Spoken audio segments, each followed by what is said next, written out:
parole de weer dit kenny virus et Vichilau et juste en idée aux hortos à l'anstivel trugrevras de Holland de Armand.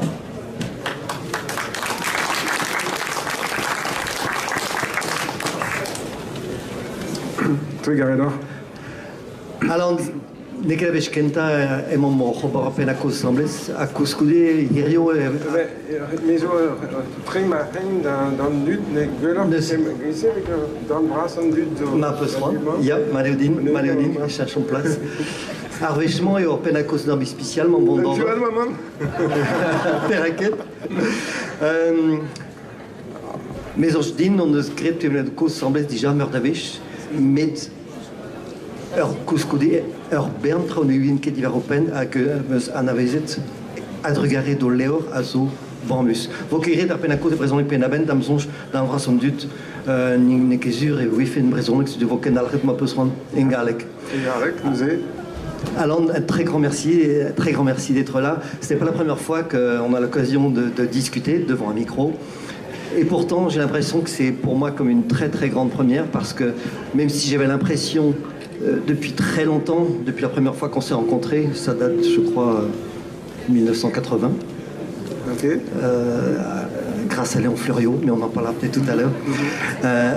Mais depuis que j'ai pu lire cette autobiographie, j'ai découvert énormément de choses que je ne savais pas, que j'avais pu sans doute sentir à l'occasion de nos échanges. Voilà, j'ai assez parlé de moi aujourd'hui. On va parler d'Alain Stivell, cette magnifique autobiographie. On va parler peut-être du commencement, de celui par qui tout est venu, celui qui le premier a eu l'idée, pensé, créé cette harpe que l'on a finalement appelée harpe celtique, même si au départ, il avait pensé l'appeler la harpe bretonne. Oui, parce que donc il y a c'est toute une histoire qui serait trop longue à raconter parce que j'aime bien quelquefois montrer ce qui a pu se passer avant pour ce qui s'est passé après. Et mais bon là ça serait peut-être un petit peu long. Et mon papa en fait a été le premier à vraiment à permettre la renaissance de l'art celtique, mais on a un problème de son. Monsieur l'ingénieur du son, madame, ça l'arsène beaucoup. Ça va mieux? C'est peut-être celui-ci qui peut-être baisser les retours, merci. Qui l'arsène. Guerre Mossé. Le son passe à peu près. Oui. D'accord. Alors il y a eu bien sûr très vite alors le romantisme, les poètes, Briseug qui cite à Telenarvor, l'harpe d'Armor, qui symbolise la Bretagne d'une manière assez légendaire et très poétique bien sûr, qui remplace la lyre des Grecs et des Romains et des gens cultivés de l'Europe d'avant, et le monde celtique qui revient un petit peu à travers le romantisme. Et mon papa a voulu concrétiser, faire naître en fait dans le réel, en fait dans le concret, la harpe celtique qui était seulement celle des poètes. Et voilà, donc après la guerre, il se décide en fait à se servir en fait de tous ces expertises multiples en fait, puisque il était vraiment, il avait des grandes connaissances en fait dans tous les domaines, qu'ils soient scientifiques et acoustiques, etc. Ce qui fait qu'il a pu construire en fait une première harpe qui a été un véritable Stradivarius, c'est-à-dire que c'était vraiment un coup de maître, c'est-à-dire que première harpe, et c'est une harpe qui aujourd'hui reste une des, peut-être la plus belle harpe au monde. Monsieur l'ingénieur ou madame? Est-ce qu'on pourrait avoir une baisse des retours? Ou mademoiselle l'ingénieuse? L'ingénieuse? Non. Je ne sais pas. Alors, donc cette harpe, alors effectivement, Jean de Kéchévelou avait déjà construit d'autres instruments avant de construire une harpe, donc c'était pas son premier projet, ou peut-être qu'il avait ce projet. Il y avait quand même comme un acte, l'inverse d'un acte manqué, là c'est un acte tout à fait réussi, qui est vraiment cet acte d'avoir que ça soit le chef-d'œuvre de sa vie, en presque un instant un peu long, mais quand même presque en un instant. Et que ça soit sa première œuvre. Et donc, il s'est exercé quand même avant sur des meubles, il s'est exercé sur des instruments de musique, guitare, violon, puisqu'il n'était pas du tout luthier. Et du coup, il commence à se renseigner, il commence à l'ambassade d'Irlande, il se sert par exemple d'une monnaie irlandaise pour voir un peu comment était faite une harpe, etc. Et finalement, il a concocté une harpe celtique qui est partie de son cerveau, qui est une sorte de résultante en fait de différentes harpes, d'harpes de différentes époques, que ce soit du Pays de Galles au XVIIe siècle, que ce soit de certaines harpes irlandaises. Et donc c'est une harpe vraiment Cochevilou. Et là, ce livre, il sert aussi des fois à rétablir certaines vérités un petit peu écornées, parce que en fait, cette harpe, c'est vraiment l'œuvre de mon père. Et ça a été écrit ici ou là que Gilda Jaffrenou lui aurait donné un plan, etc. Et par exemple, le courrier que j'ai de Gilda Jaffrenou, de mon père, ça se passe un an après que mon père que je joue déjà sur la harpe de mon papa, quoi. Donc, et quand on voit les harpes de mon père, elles n'ont rien à voir avec d'autres harpes celtiques en fait, qu'on a pu voir, des harpes irlandaises par exemple. Elles sont différentes parce qu'en fait, en tant que simplement breton, construisant une harpe, ça devenait une harpe bretonne de toute façon, quoi. Après, il y a aussi toute une sorte de justification positive, en fait, de raconter toute cette histoire que la harpe celtique n'est pas quelque chose de parachuté en Bretagne, c'est quelque chose qui a une histoire en Bretagne même. La harpe, on sait bien que dans toute l'Europe, elle est utilisée, et évidemment aussi en Bretagne, parce que j'ai entendu aussi certaines personnes dire oui, mais non, mais ça, ça, c'est du fantasme, etc. Mais bien sûr que la harpe a été utilisée en Bretagne comme dans les autres pays celtiques, et comme d'ailleurs dans toute l'Europe. Et la seule chose, très très rapidement, là je parle pas trop de mon histoire, mais quand même ça me tient à cœur, puisqu'on parle de l'harpe, c'est que en fait, on oublie souvent que un micro-détail sur un instrument, ça n'a l'air de rien et ça change tout. C'est-à-dire que vous avez une bombarde bretonne. Au premier coup, vous avez sur 1 million de personnes, vous avez peut-être 1 ou 2 personnes qui ne reconnaissent pas une bombarde bretonne à la première note entendue sur une bombarde bretonne. Vous voyez une chaparella italienne, je sais pas, j'écorche un peu l'italien, c'est vu simplement à 2 mètres ou peut-être même à 1,50 m, on voit aucune différence avec une bombarde bretonne. Et en fait, ça change tout. Vous écoutez une chaparella italienne, vous savez que c'est pas breton. Et de la même manière, un breton, un irlandais va fabriquer une harpe, il va faire quelque chose, il va donner quelque chose de sa bretonitude à cette harpe ou à sa celtitude. Et ça va être dans la façon de la construire, un tout petit détail qui va changer tout. Alors on va revenir sur la bretonitude et la celtitude, bien sûr, mais on va tout d'abord, je voudrais parler maintenant de la première rencontre d'Alan Stivell avec la harpe. Cet instrument, votre père au départ l'avait conçu pour être joué peut-être par une fille, ou votre mère disait oh, bah, ça c'est un instrument de fille. Et finalement c'est Alan, à l'époque Alain Cochevelou, qui lui va être inconsciemment et formidablement attiré par ces instruments et qui ne va plus le lâcher. Oui, parce que du coup, l'après-guerre, donc c'est le premier revival, grâce au bagad, grâce à cette idée géniale en fait, d'importer la cornemuse écossaise, ou l'adapter d'une certaine manière, et l'adapter le pipe band pour former le bagad. Et c'était la grande révolution en fait, parce qu'on ne se rend même pas compte de l'influence sur l'ensemble du réveil breton de simplement l'idée de bagad. Et dans ce mouvement-là d'après-guerre, donc la harpe celtique est entrée comme un des éléments finalement donc en 53, on est en plein premier revival. Et moi-même, donc je suis entré là enfant, puisque j'ai moins de 10 ans. Ça fait exactement dans quelques jours, ça va faire exactement 70 ans. Et où je touche les premières, pas où je touche parce que c'est que j'ai joué la première fois en public de cette harpe celtique. Et le fait est que voir un enfant de 10 ans jouer sur un instrument merveilleux qui était un instrument magique, simplement par son son et même en le voyant, sculpté de A à Z. Et ça a été donc un emballement énorme qui fait que ça a tout de suite démarré, quoi.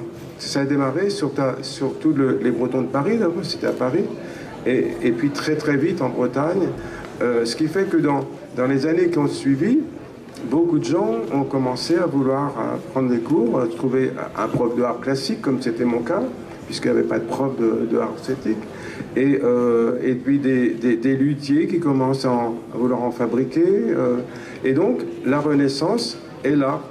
Et la harpe celtique, là, une véritable utopie réalisée, c'est qu'en moins de 10 ans, la harpe celtique était réinstallée en Bretagne. Mais moins de 10 ans avant, pour un compositeur comme Jeff Arpenven, c'était une utopie absolue.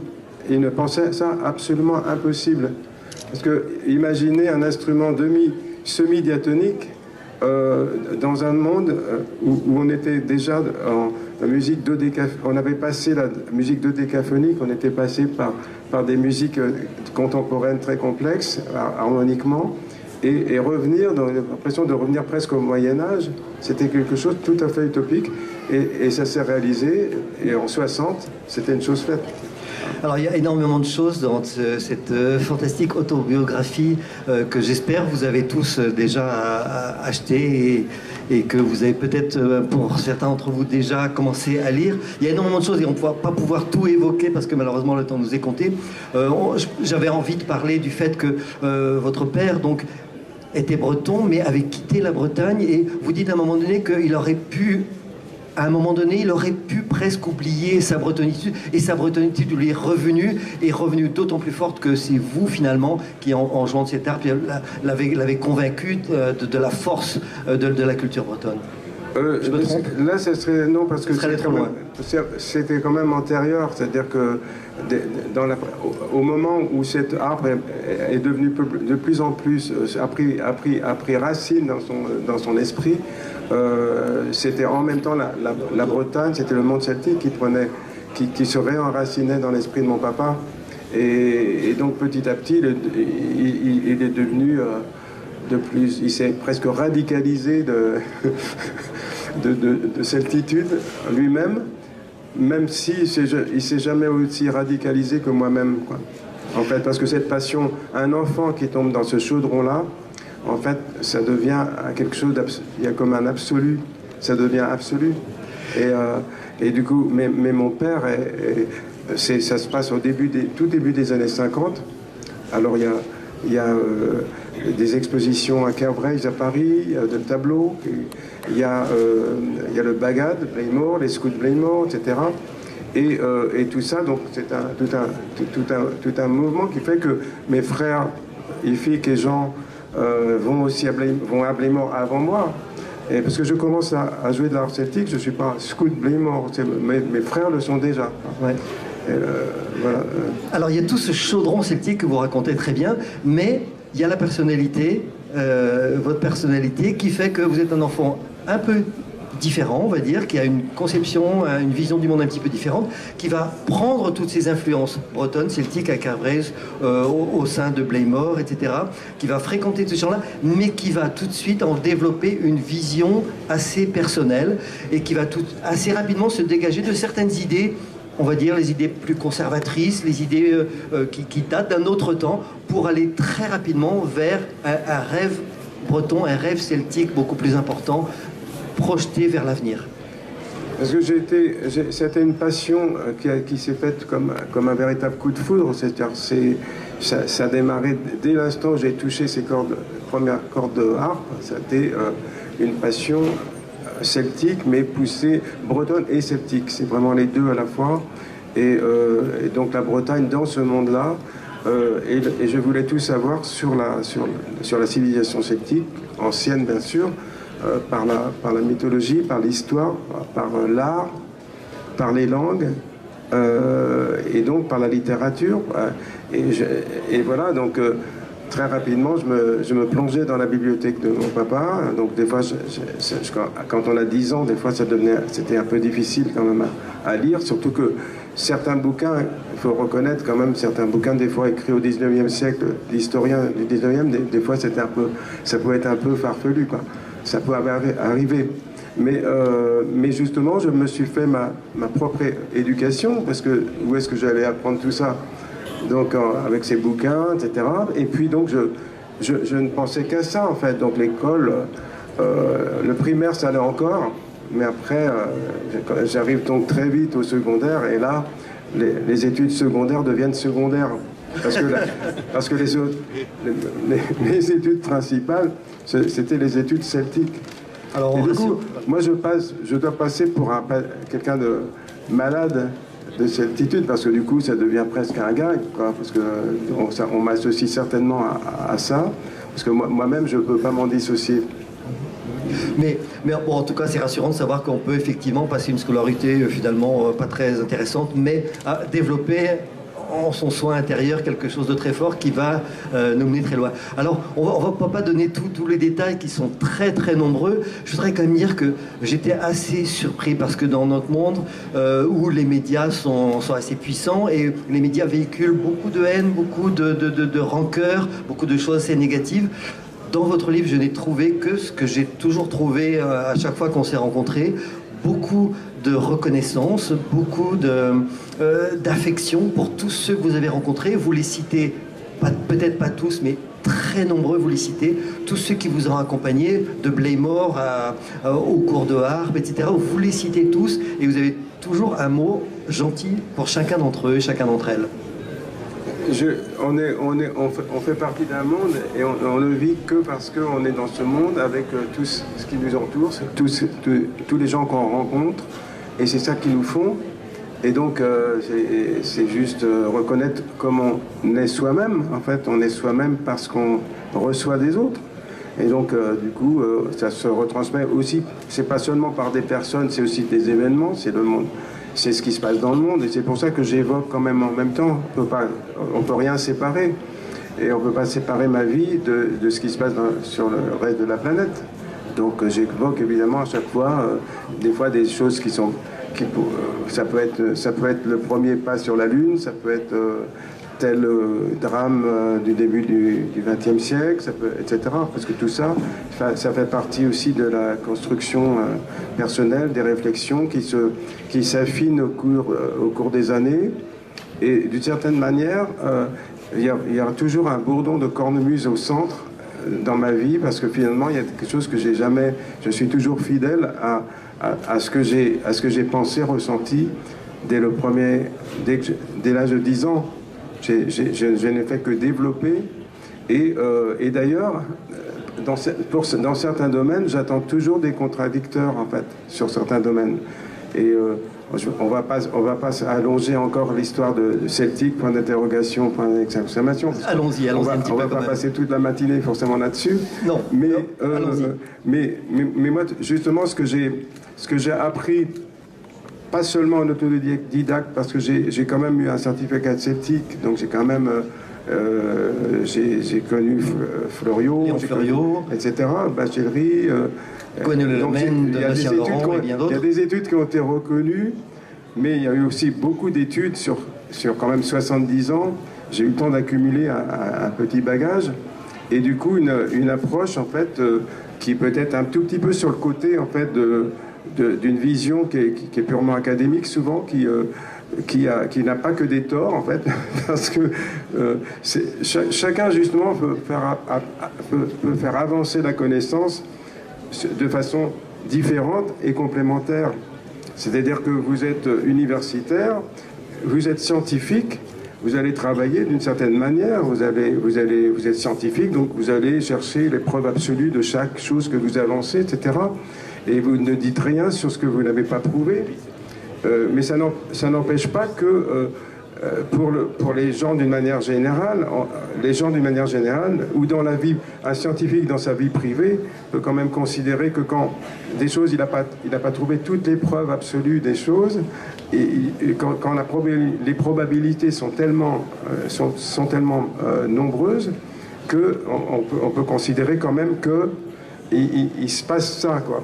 Et donc c'est un petit peu, quand on n'est justement pas universitaire ou scientifique, on peut avoir une approche effectivement qui peut être un petit peu sur le côté, où il y a une part d'intuition, il y a une part d'extrapolation, et qui fait, et en fait, ce qui est toujours intéressant, et ça a été mon cas, c'est que moi, mon chauvinisme d'enfant, en fin de compte, se retrouve renforcé des décennies après par certains, comme quelqu'un comme Barry Cunliffe, qui va finalement abonder dans mon chauvinisme d'enfant pour considérer que, en fait, que le monde celtique viendrait plutôt d'ici et pour repartir vers l'Europe de l'Est, du centre, et pour revenir ensuite et pour être finalement, pour se développer d'une manière tout à fait parallèle des deux côtés.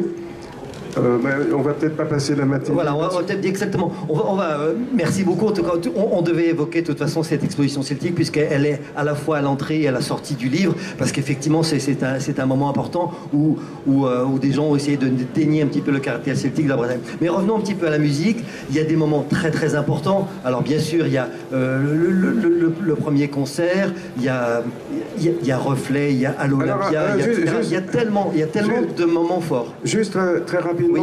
C'est que tout à l'heure je parlais de premier revival et je trouve que souvent, des fois j'aime bien un petit peu être très rationnel et rangé, j'ai pas l'air, mais ranger les choses et du coup il y a vraiment cette première période qui va jusqu'au milieu des années 60 où moi-même je suis presque semi-professionnel, où je vais jouer de la harpe celtique, il n'est pas question de chanter à l'époque et je vais me jouer même à l'Olympia, première partie de Lynn Renaud.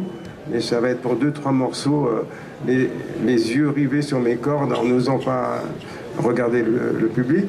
Et donc, il y a un certain nombre de concerts dans cette période-là qui, effectivement, permettent à l'UNESCO, à la cathédrale de Vannes, qui font que tous ces concerts-là ont motivé un certain nombre de gens pour l'harpe celtique. Et ça, donc, c'est sur la fin des années 50, il se passe quelque chose, c'est qu'il y a la révolution du rock and roll qui arrive d'Amérique. Et moi, ça m'enthousiasme. Et c'est le moment, donc, espèce de période intermédiaire, qui est le début des années 60, où là, il se passe beaucoup de choses dans le monde de la pop musique, etc. Et qui fait que moi-même, donc, je réfléchis beaucoup à ce qu'il faudrait faire en Bretagne. Parce que du coup, bien sûr que certaines personnes, il y a eu des tentatives un peu de modernisation, mais sont restées quand même timides. Et moi-même, là, j'avais l'envie de radicalité dans la modernité. Et donc, c'était tout de suite des guitares électriques, etc. Et du coup, l'idée d'un rock breton, ou d'un mélange d'un rock chanté en breton, ou d'une fusion du rock et de la musique celtique. Et cette idée-là, elle s'est construite pendant ce début des années 60 pour finalement que des hasards, des chances incroyables soient arrivés. C'est-à-dire qu'avant le milieu des années 60, il se passe d'une part que mon papa construit une harpe à cordes métalliques, une harpe bardique, qui en fait va se rapprocher en fait qui est de la guitare de sonorité de guitare 12 cordes par exemple, qu'on va jouer debout, etc., qui va moi me permettre d'envisager que j'entre sur cette scène du monde rock ou de la pop et donc ça c'est une chose. Au même moment, la musique populaire anglo-saxonne commence à laisser le rock'n'roll standard pour commencer à intégrer des instruments tout à fait d'univers différents, que ce soit d'Inde avec le sitar indien, de flûte traversière, d'instruments de musique classique, et tout ça. Donc ce rock qui devient un rock métissé, ça va exactement dans le sens de ce que je rêve de faire moi-même. Donc ce qui fait que ces événements, le folk américain, qui avait commencé son revival, lui, au moment du revival breton, les premiers, commence à prendre de plus d'importance sur les campus américains et commence à arriver en Europe. Et donc ça concernera quand même, on dit des fois que c'était un énorme... Ça concernait quand même une partie plutôt monde étudiant, etc. Et donc, mais ces trois éléments-là, évidemment, sont pour moi fantastiques. C'est qu'ils me décident vraiment à sortir de ma timidité et chanter. Et aller sur scène, il y a le Centre américain à Paris qui me permet de commencer à chanter. il me permet aussi d'exercer, de me créer même un répertoire chanté et d'arrangements musicaux que je développe, puisque avant j'avais enregistré des disques avec des arrangements de mon papa ou de ma prof de harpe, Denise Méjean. Et là, donc, ce sont mes premiers... Moi, j'ai commencé à faire des arrangements, à écrire de la musique déjà dès l'âge de 14 ans, mais des arrangements dans cette direction-là, folk rock, etc. Je commence à ce moment-là, et je commence, après l'avoir commencé à Paris, une fois que c'est au point, je vais oser m'adresser au public breton, à Quimper, chez Michou, derrière la préfecture, et puis aux fêtes de Cornouailles, à Quimper, etc. Et ce qui fait que, parce qu'à ce moment-là, je me sentais en état, je me suis même exercé chez les Italiens, et donc je commençais à considérer que je vais pouvoir être acceptable pour un public breton. Et puis là, donc ça va démarrer, donc à ce moment-là, mais à une vitesse folle, puisque donc je suis déjà invité en Italie une semaine dès le juillet 66, mais 67, un an après, je signe déjà un contrat international avec une multinationale qui est Universal aujourd'hui, et la même année, je commence à chanter à Londres. Donc il y a une carrière entre guillemets internationale qui commence déjà, et parce que cet aspect justement, que ce soit à la fois la Bretagne et le reste du monde, c'est hyper important, parce que pour cette espèce d'énergie, cette force, et la force de conviction aussi, c'était quand même hyper important que, pour convaincre, parce qu'il y avait quand même la notion qu'en tant que minorité consciente, avec quand même une majorité de Bretons et de Français qui étaient totalement anti, qui considéraient que des gens, ce qui pouvait s'intéresser à la culture bretonne étaient des arriérés et des gens naïfs, simplets. Donc il y avait un travail énorme à faire. Comment convaincre tous ces gens-là, quoi. Et convaincre ces gens-là, ça voulait dire convaincre, c'est pas convaincre seulement les Bretons, en fait. Il fallait convaincre les Français, il fallait convaincre, même si c'était possible, le reste du monde. Et à ce moment-là, en retour, ça deviendrait impossible pour les Bretons de refuser notre propre culture. Alors, tout ça, c'est raconté dans tous les détails, hein, voilà, dans cette très belle autobiographie. Énormément de détails, énormément de noms sont cités, de rencontres assez incroyables. Et vous montrez comment, finalement, vous êtes construit tout seul, parce que c'est vrai qu'au début de votre carrière, c'était tout seul avec la De Chaux. Après, ça a été bien sûr la rencontre avec Marie-Jo, qui a été fondamentale aussi, qui vous a accompagné toute votre vie, qui a vraiment été là aussi motrice, on va dire, dans une carrière, finalement, ce qui est devenu une carrière, ce qui était une passion est devenue une carrière d'une longue vie. Mais c'est vrai qu'au départ, il a fallu partir de très peu de choses et signer avec les grandes compagnies de disques. C'était quand même des défis assez incroyables. Et les grandes compagnies de disques eux-mêmes avaient peine à y croire, avaient peine à croire au succès comme aujourd'hui. Oui, parce qu'en fait, chaque étape qui a été passée était quelque chose quand même d'inédit, en fait, et qui m'étonnait moi-même. Parce qu'effectivement, du coup, au début, si on parle déjà simplement de la harpe celtique, mon papa, c'était qu'elle arrive à convaincre des Bretons. Et aujourd'hui, que la harpe celtique dans le monde, on peut presque plus trouver une école de musique dans le monde sans qu'il y ait une harpe celtique. Donc là, effectivement, il y a un véritable succès. Et de la même manière, quand je suis arrivé à cet Olympia en 72, avec mon nom en gros sur cet Olympia, qui était le temple où étaient passés Gilbert Bécaud, les Beatles, Aznavour, etc. C'était Edith Piaf, c'était incroyable, et chanter en breton, c'est-à-dire que là, il y a eu quand même un choc. J'en avais conscience, en fait, parce que il y avait quand même un véritable choc, parce que il se passait que la majorité des Bretons considéraient donc que c'était quelque chose, cette culture-là, il fallait l'oublier au plus profond de soi-même, parce qu'il fallait avoir honte de ce qu'on était, et avoir honte d'être un arriéré, parce que c'était ça que les gens avaient dans le crâne. Et d'un seul coup, ce truc d'arriéré se trouvait en vedette, à chanter en breton, etc., et sur des thèmes, avec beaucoup d'ailleurs de thèmes traditionnels, et que ces thèmes étaient mis en exergue dans le temple de la musique, de la chanson d'actualité. Donc d'un seul coup, les gens étaient obligés de se poser la question, de dire mais alors en fait, mais du coup, mais on peut être fier de ce qu'on est en fait. C'est paradoxal à une époque où effectivement certaines personnes pouvaient encore cracher en voyant un drapeau breton, ou certains gendarmes pouvaient vous arrêter parce que vous aviez un autocollant baiser d'âge sur la voiture. On a oublié ça, mais ça existait quand même.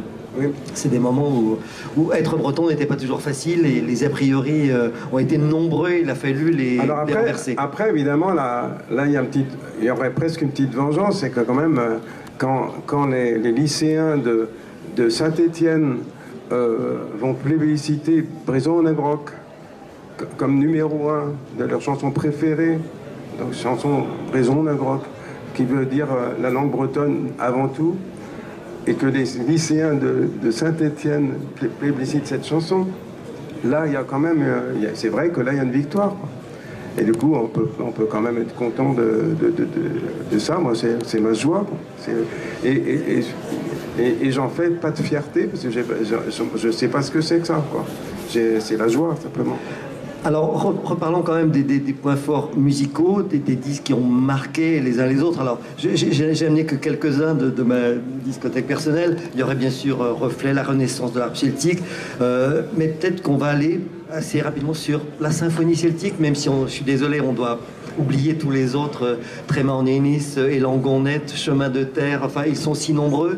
Autant de chants qui, personnellement, m'ont accompagné toute ma vie. Tous ces chants que je connais par cœur, que sûrement pour une grande majorité d'entre vous c'est la même chose, ce sont des chants que l'on a tous chantés, appris à force de les avoir écoutés. Mais arrivons jusqu'à la symphonie celtique, puisqu'elle revient dans l'actualité. Parlons de la première symphonie celtique, si vous voulez bien. Alors du coup, j'évoquais rapidement tout à l'heure que j'avais donc joué du piano avant la harpe, j'avais prof de harpe classique en fait, et donc j'avais une certaine formation classique.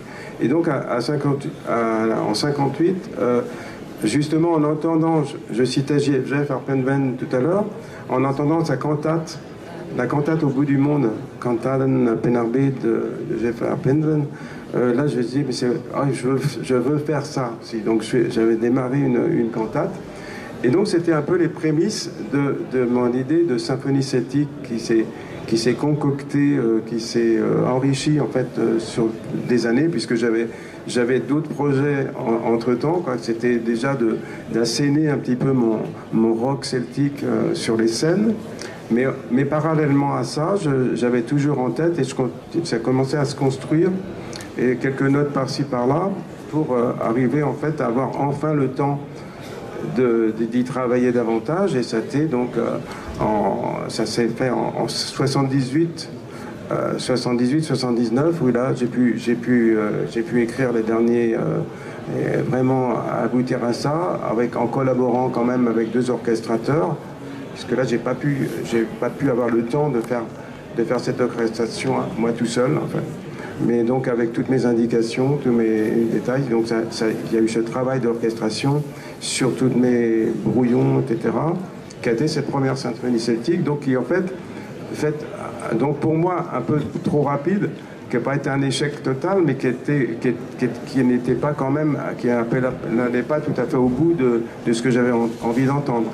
Mais parce que c'était vrai que il y avait un énorme cahier des charges là-dedans, parce que c'était plus simplement c'est faire une symphonie classique d'influence celtique, c'était de faire une musique de fusion où finalement tous les genres, la plupart des genres musicaux, presque toutes les cultures allaient se retrouver autour d'un soleil celtique qui serait au centre, la Bretagne, le monde celtique et le reste du monde tout autour, et le reste du monde de tous les continents et toutes les époques. Donc c'est un truc il faut avoir un ego incroyable pour pouvoir faire un projet comme ça. Mais en fait, d'ego, c'est qu'en fait, il y a un peu de la méthode Coué. C'est-à-dire que si tu fais une musique qui rassemble les peuples, les cultures, dans lesquelles tu montres que tu tiens à ta culture, mais tu montres qu'au même moment, il n'y a pas non plus de véritable frontière, qu'il n'y a aucune frontière dans le monde, parce que on glisse facilement, en fin de compte, de la musique celtique, de la musique bretonne, vers de la musique maghrébine, vers la musique du Vietnam, vers donc du monde entier. Et au même moment, on montre de cette façon-là qu'il y a vraiment une humanité qui a énormément de choses à se dire, et que tout le monde est... La musique va dire qu'on est tous frères et sœurs. Et on est tous frères et sœurs, et on reste des individus, et on reste des peuples différents. Et voilà, donc cette musique-là qui exprime ça, c'est censé faire passer ce message-là. Alors, c'est un projet incroyable qui pourrait peut-être illustrer le proverbe qui dit ils ne savaient pas que c'était impossible, donc ils se sont mis à le faire, et voilà, ça a été cette réussite-là. C'est véritablement une fusion des cultures du monde. C'était bien longtemps avant que le terme de world music ne soit prononcé. Ce terme est venu bien longtemps après. Et là, c'était vraiment une rencontre qui a surpris énormément de gens. Mais dès le premier album, je fais une préface, en fait, compte, qui parle sans employer le terme. Je parle de musique, de world music, en gros. Oui. C'est ce concept-là, finalement, il était déjà chez moi dès l'enfance. En fait. Et la symphonie celtique est une sorte presque d'exagération, enfin où j'essaie d'aller plus loin encore dans cette direction-là. Et alors, on va peut-être passer à... Alors oui, bon, on pourrait dire que on peut conclure là-dessus en disant que la symphonie celtique revient sur le devant de la scène actuellement. Alors ce qui se passe, c'est que maintenant, pendant déjà la pandémie, j'ai trouvé du temps en fait notamment pour réécrire une nouvelle orchestration, et cette fois-ci moi tout seul vraiment, alors qui correspondent à 100% à ce que j'ai envie d'entendre. Et donc c'était un travail, cette pandémie m'a permis d'avancer beaucoup là-dessus, et ce qui fait que en 2022 à Rennes, aux Libertés, et à Pleyel à Paris, c'était une joie énorme que l'Orchestre national de Bretagne accepte de m'accompagner, enfin, dans ce projet-là, et de pouvoir jouer ces orchestrations avec eux. Et donc, parce que du coup, le projet, ça a été quand même que quelques extraits qui étaient environ un quart ou un tiers de la symphonie celtique numéro 2, et puis aussi tous les autres titres, du Brogos à Tremartolo, en passant par Poplin, et même son archiste, en version orchestrale, symphonique, et du coup que j'ai écrit. C'est-à-dire que ce qui est intéressant, c'est que justement, là on va peut-être penser à de l'ego, mais c'est pareil, ça ne m'intéresse pas, moi, d'entendre des personnes qui vont faire des choses peut-être géniales, mais en suivant ce qu'ils ont appris à l'école quand même, d'une certaine manière. C'est-à-dire qu'ils vont avoir des profs de musique, ils vont faire un cursus du conservatoire, etc. En fin de compte, ils vont faire des choses, ils vont écrire des choses qui sont peut-être géniales, sauf que il y a quand même un certain formatage. C'est-à-dire que les choses vont quand même ressembler un petit peu à ce qu'on leur a enseigné. Et du coup, la musique qu'on entend dans ces cas-là, pour moi, elle est trop purement classique occidentale, et même occidentale de manière restrictive, parce que parfois on oublie que l'Occident, c'est pas que l'Autriche, le nord de l'Italie, une partie de la France, parce que qui est le noyau central, en fin de compte, de la musique classique, mais que la Bretagne, c'est occidental aussi. Et l'Écosse, les îles Hébrides, c'est occidental aussi. Et là, on est dans un monde tout à fait différent, et qui est justement à cheval entre l'Occident et le monde extra-occidental. Et du coup, ça s'apprend pas au conservatoire, quoi. Et du coup, moi, ma musique à moi, si tu veux, même en symphonique, elle a aussi toutes ses influences, bien sûr, celtiques. Elle a les influences d'autres cultures, et y compris du rock, voire du jazz rock et tout ça. Et et du coup, ça va dans des directions différentes que j'ai pu commencer à mettre en application. Et donc, à la fin du mois de janvier prochain, avec un peu de retard, le live double album va sortir de ce concert-là à Rennes. Donc, concert symphonique, avec pas seulement symphonique, parce qu'il y a Bréven Favreau au Pébiline, il y a Loïc Denis à la cornemuse, il y a des chœurs, etc. Et tout ça en attendant l'intégrale, que j'espère, de la symphonie celtique numéro 2 pour 2025. D'accord. Alors, je crois qu'on sait tous ici, parce qu'on est très nombreux à vous écouter parler, on espère qu'on aura le temps d'aller jusqu'au bout, mais chacun de vos disques a été à chaque fois une surprise, à chaque fois un étonnement, à chaque fois un ravissement, et à chaque fois, effectivement, une couleur, un style, une inspiration différente. Vous êtes allé chercher dans tous les styles musicaux qui vous intéressaient, qui vous passionnaient, en prenant une certaine chose et en lui redonnant un aspect celtique, comme certains l'ont fait en Irlande ou en Écosse ou ailleurs d'ailleurs, prendre une musique différente, une musique intérieure, et la rendre irlandaise, écossaise ou ici bretonne, totalement bretonne. Oui, il y a une sorte de dialectique en fait, c'est que prendre à s'affirmer avec nos différences, en digérant en fait compte l'influence de tout le monde, du reste du monde. Et pourquoi aussi cette idée d'être influencé par le reste du monde? C'est parce que finalement, en étant influencé par ce qu'il y a tout autour, il y a quelque chose qui reste au centre. Quand vous faites un mariage à deux en général, vous faites un mariage à deux entre... Vous faites du jazz rock. Vous faites un mariage jazz et rock. Vous faites du rock symphonique. C'est un mariage rock symphonique. Vous faites... etc., etc. Vous faites... si vous avez une musique du monde et qui est à la fois du monde et bretonne, vous avez quelque chose où la Bretagne est vraiment au centre. Et dans les autres cas, vous avez une musique intermédiaire, une musique créole, en fait, qui est intermédiaire entre tel langage et tel autre. Alors, Alain, comme je disais, il y a énormément de choses que je vous laisse découvrir dans ces livres qui sont fondamentales. Si je vous disais quelles sont les chansons qui vous tiennent à cœur, particulièrement à chanter, que vous auriez toujours envie de chanter a cappella, même si vous l'avez chanté des dizaines, des centaines, des milliers de fois, quelle est la chanson ou les chansons auxquelles vous tenez absolument, que ce soit au cours d'un concert ou en privé au cours d'une soirée? Quelles sont les chansons qui vous tiennent le plus à cœur? C'est pas facile parce qu'en fait, en général, dans ces cas-là, je vais plutôt vers la facilité quand c'est en privé, quoi. Et du coup, j'ai tellement de choses en tête en fait que souvent je peux avoir même un peu de mal à des fois à retrouver les paroles, etc. C'est pour ça que des fois je vais revenir au plus simple.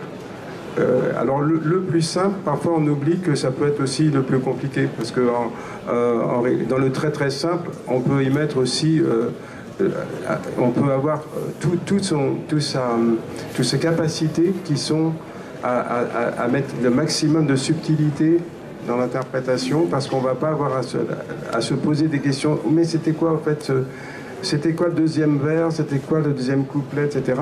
Quand quelque chose que tu connais très très très bien, tu peux entrer dans des micro-détails et qui ont pour moi plus d'importance en fait.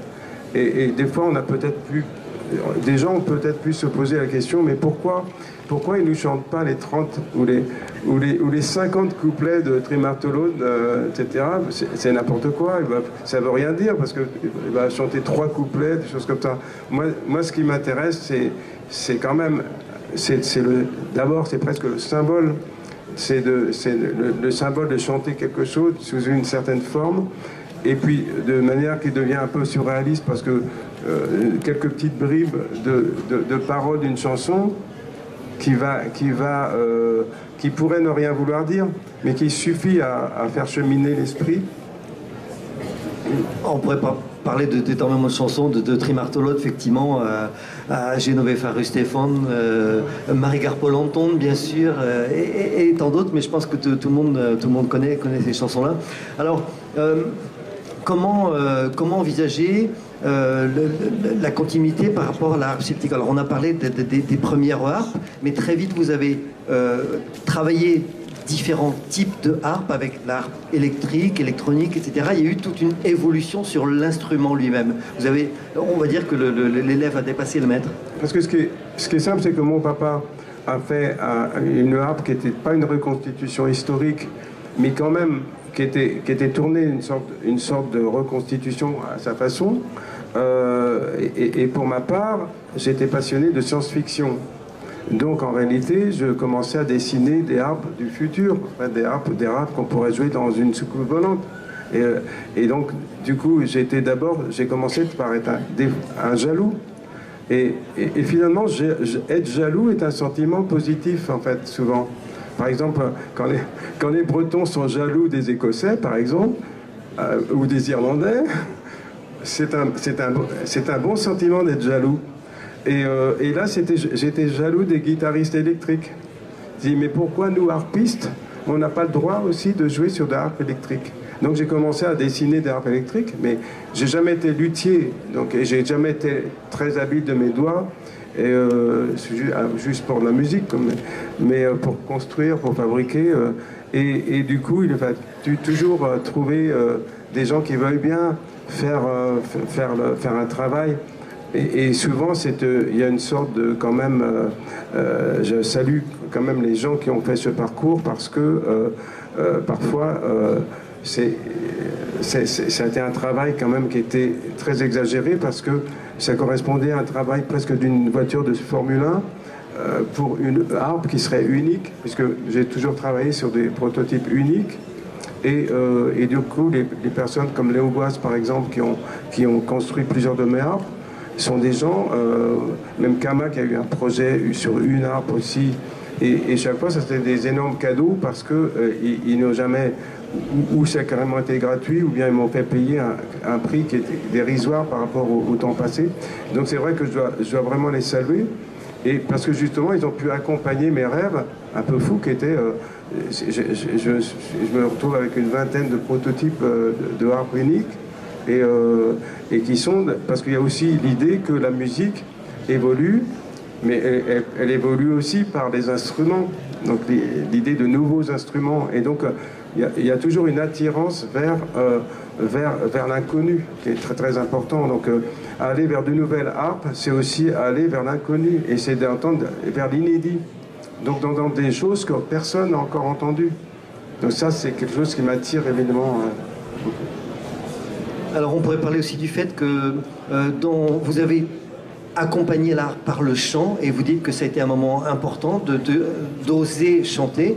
Et quand vous avez osé chanter, vous avez chanté en français, en anglais, en breton bien évidemment, mais aussi en écossais, en gallois, en gaélique. Oui, et même d'ailleurs en algonquin, en tibétain, en sanskrit. Ouais, et d'ailleurs, juste un petit... parce que j'ai voulu améliorer ma symphonie celtique musicalement, mais j'ai voulu aussi améliorer les textes. Et pour ça, les adaptations, en fait, il y a eu des adaptations qui avaient été faites en kabyle par Djoura. Il y avait une adaptation en algonquin par Bernard Assi-Niwi. Il y avait donc en différentes langues, et du coup j'ai posé la question par exemple à Idir, mais ça vaut quoi le texte en kabyle, et là franchement il a dit non, là quand même elle avait fait ça un petit peu sur un coin de table, si bien que bon, moi je salue Djoura, mais bon là le fait est que c'était, pour Idir en tout cas, c'était pas fantastique, si bien que j'ai beaucoup cherché, j'ai trouvé un Brahim Tayeb en Algérie qui a concocté un nouveau texte, un nouveau poème en fait pour cette partie en kabyle. De la même manière, Eric Beatty, un Américain de Rennes, m'a conseillé une poétesse d'une nation amérindienne qui est proche des Algonquins, Ojibwe, je crois que c'est une langue Ojibwe, et du coup, qui a écrit un nouveau texte en algonquin. Et donc pourquoi je disais ça? Oui, c'est pour dire que j'aime bien.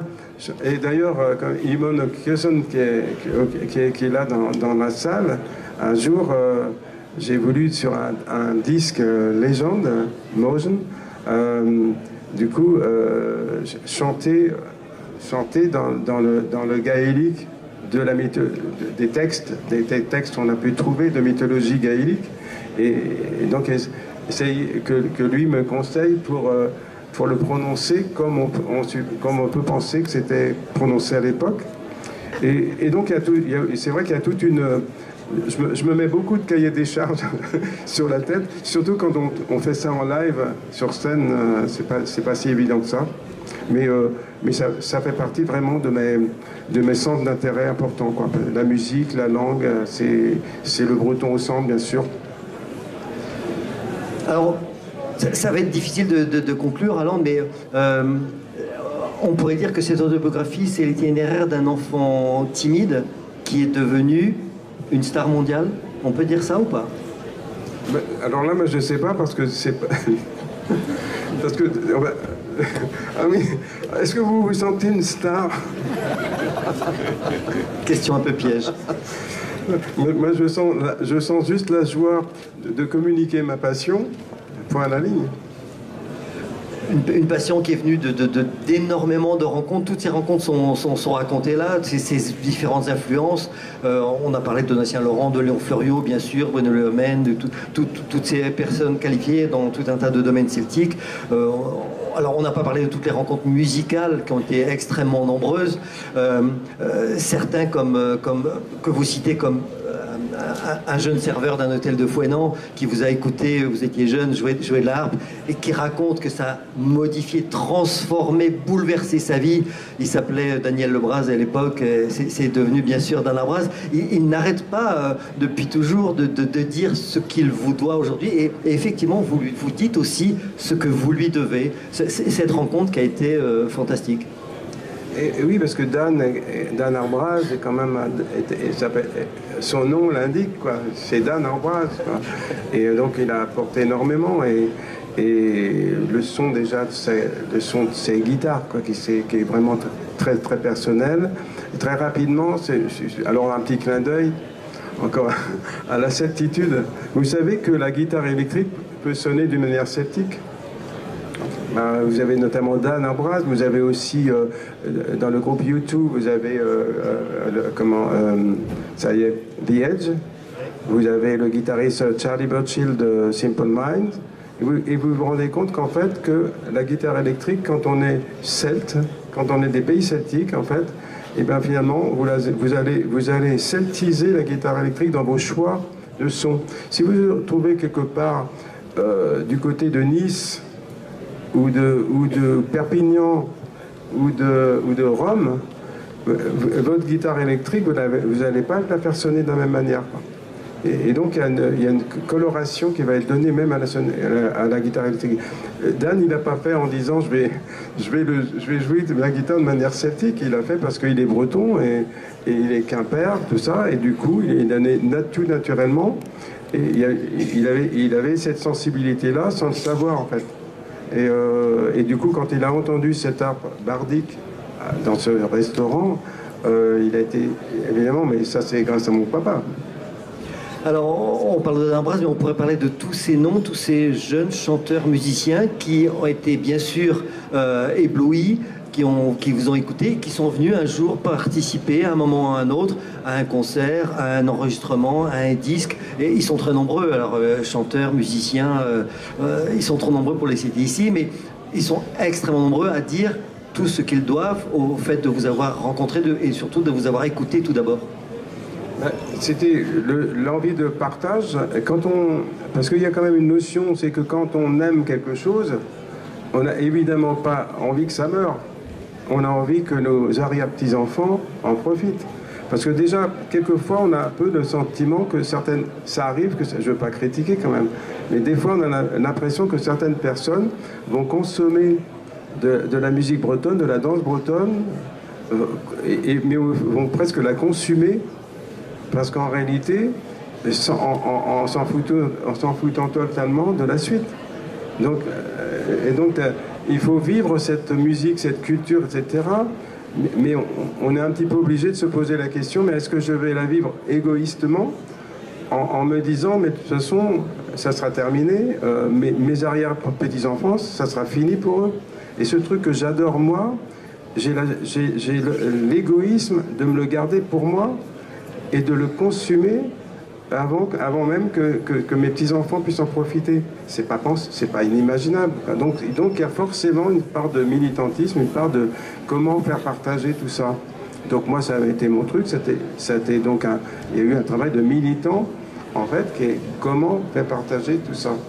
Alors la Bretagne a su effectivement partager sa musique, la danse, beaucoup moins la langue bretonne. Et pourtant, la langue bretonne, c'est quelque chose qui vous a toujours tenu à cœur. Mais on se rend compte que le partage de la langue bretonne est plus difficile. Alors, la chance d'être musicien, c'est que quand on est... je serai ingénieur, j'essaierai de faire passer mes talents d'ingénieur pour peut-être faire quelque chose pour l'économie bretonne, etc. Quand on est musicien, on va dire ça va passer par la musique. Et là, quand même, la chance, c'est que quand on est poète, on écrit des poèmes, mais ça va être des fois plus difficile de les faire partager à des millions de personnes et rapidement. Et quand c'est la musique, c'est quelque chose qui se partage, où on n'a pas besoin forcément de réfléchir, et c'est même pas mal. Des fois, c'est pas mal même de ne pas réfléchir. C'est bien de laisser passer les feelings directement de cœur à cœur. Et par contre, réfléchir après, c'est pas forcément plus mal. Mais disons que la musique est quand même un moyen d'échange qui est quand même très très évident. Et on a juste... ce qui est moins évident, c'est de le faire vraiment bien, quoi, parce que donc il y a un travail, il faut le faire, que ça soit à la hauteur de ce qu'on veut passer aux gens, donc que ça soit le mieux possible. Mais à partir du moment où on peut passer cette musique, on peut passer, comme ça a été mon cas, sur des prime time télé, et on se retrouve avec des millions de gens qui vont écouter cette musique. Alors si la musique ce jour-là est assez bonne, ça va avoir évidemment quand même une influence. La langue, là il y a un effort. C'est pas... S'il y avait l'immersion, si tout le monde parlait breton autour, il n'y aurait aucun effort effectivement. Mais comme très peu le font, ça veut dire qu'en fait, là, tu as une véritable démarche qui est un véritable effort. Et pour la langue bretonne, souvent, j'ai tendance à dire aux gens, ne mettez pas forcément la barre trop haut, mettez-vous dans la tête que vous pouvez très bien, si vraiment vous n'êtes pas un ennemi de la Bretagne, vous pouvez quand même vous dire, je vais quand même, dimanche prochain, je vais apprendre 4-5 mots bretons. Parce que j'en connais déjà 30. Tout le monde connaît déjà 20 mots bretons. Il suffit de dire menhir, dolmen, c'est presque loin, dolmen. Vous avez Morion, vous avez Kenavo, Yarmat, c'est pas difficile à apprendre. Et en réalité, vous en avez déjà 20. Et donc, vous pouvez quand même facilement arriver à 50 mots, quoi. Il faut pas forcément vous mettre la barre plus haut que ça. Parce qu'après les 50 mots, vous avez déjà cette petite base qui va vous mettre en confiance pour attraper 100 mots. Et dans une année, on peut peut-être arriver à apprendre 100 mots en breton, puisque vous en avez déjà 20. Et après 100 mots, vous n'avez plus qu'à trouver des bretonnants qui vont parler autour de vous. Vous entrez déjà et vous n'avez même plus d'efforts à faire. Je vais vous avouer quelque chose. J'ai commencé par apprendre toutes les chansons chantées par Alain Stivell. Et effectivement, très rapidement, j'avais 13 ans, 14 ans, et très vite je me suis rendu compte que je commençais à comprendre les bretonnants qui tournaient autour de moi. Et là, je me suis dit, non, et c'est pas possible, il y a cette langue qui est là autour de moi, et il faut absolument que ce soit ma langue aussi. Et en autodidacte, c'est comme ça que j'ai commencé une longue carrière. Parce que pour rester sur la langue, ce que je disais, c'est que beaucoup de gens, pour une majorité de Bretons, c'est pas forcément possible du jour, dans les années qui viennent, que 5 millions de Bretons parlent breton dans les 3 ans, par exemple, on peut pas rêver, quoi. Mais par contre, que l'espèce de mur de Berlin qui est entre les bretonnants et les non-bretonnants cesse d'exister et que une part importante des Bretons soit capable de comprendre un tout petit peu. C'est tout. Et donc, c'est fini de laisser cette frontière entre les deux côtés, quoi. Et très rapidement sur la langue, je le dis tout le temps, hein, mais il y a 200 ans, en fait, tout le monde pensait que la langue ne servait qu'à communiquer. Mais il y a 200 ans qu'on sait quand même que la langue sert à autre chose qu'à communiquer, ça sert à penser, quoi. Et on ne pense pas de la même façon en breton qu'en français ou en anglais, quoi. Et du coup là, la disparition de la langue est un désastre pour l'ensemble de l'humanité. Et la disparition du breton est un désastre, pas seulement pour les Bretons, mais pour l'humanité. Alors, je ne vais pas spoiler ce formidable livre, mais je veux dire qu'il termine quand même sur une note d'espoir. C'est-à-dire que toute votre vie à Londres, vous avez porté l'espoir effectivement, d'une Bretagne plus forte, plus autonome, plus mature, plus indépendante, on va dire, plus responsable d'elle-même. Et vous avez toujours porté cet espoir que la langue, la culture, la musique, le chant breton allaient continuer à progresser. C'est un travail de chaque génération, en fait, parce que d'autres générations, d'autres musiciens, d'autres chanteurs arrivent tous les jours. Il faut qu'ils aient la patate, la pêche, se dire aussi que malheureusement, on est obligé de passer beaucoup de temps pas seulement à ce qu'est notre truc, qui est la musique ou le chant, quoi. On doit passer aussi à la communication, comme aujourd'hui. Et on doit faire connaître en fait ce qu'on fait. Et ça, c'est évidemment largement aussi important que ce qu'on fait, de ce qu'on écrit, que ce qu'on chante, ce qu'on joue. Et donc cet aspect-là, il y a quand même un petit sacrifice, parce que c'est chronophage de communiquer, de se battre pour exister, pour se faire connaître. Parce qu'évidemment, l'avantage qu'on a quand on se fait connaître, mais qu'en réalité on fait connaître une culture, c'est qu'il y a moins de... Là encore, il y a moins d'ego dans l'histoire. C'est-à-dire que c'est pas soi-même qu'on fait connaître dans ce cas-là. C'est là où on propage, on permet à la Bretagne de continuer. On transmet ce qui nous a été transmis.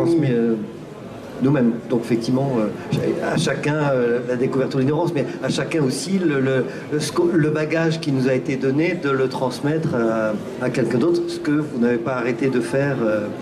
Voilà, je pense qu'on a évoqué énormément de choses et je ne pourrais pas dire tout ce qu'il y a dans ce livre, mais vraiment, je conseille à chacun d'aller y retrouver. J'ai été ébloui par chaque page, par chaque histoire, par chaque anecdote, par chaque nom prononcé, par chacun des rencontres que j'ignorais.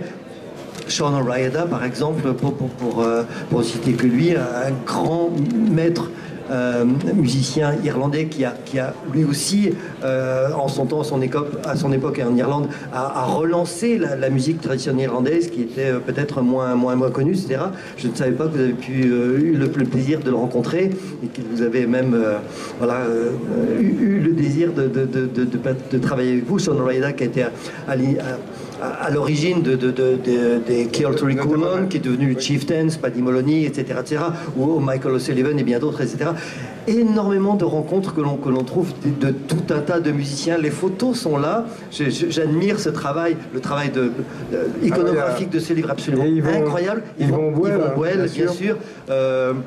Éric Legret et bien d'autres photographes ont participé, ont amené des photos qui font un témoignage absolument incroyable.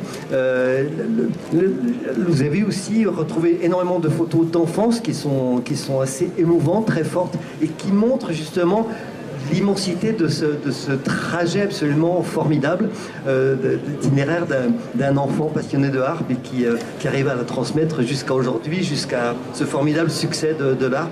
Donc vraiment un travail absolument formidable. C'est plusieurs années de travail, j'imagine, cette autobiographie, le collectage de toutes ces photos, remettre tous ces souvenirs en ordre. Je pense que c'est à peu près 2 ans, je pense, de travail, oui. Et je dois saluer quand même Laurence Morvan, qui est quand même qui était à la naissance de ce projet-là, qu'elle n'aurait pas existé sinon. Et ça aurait été extrêmement dommage parce qu'il y a tellement de choses. Oh, Brace,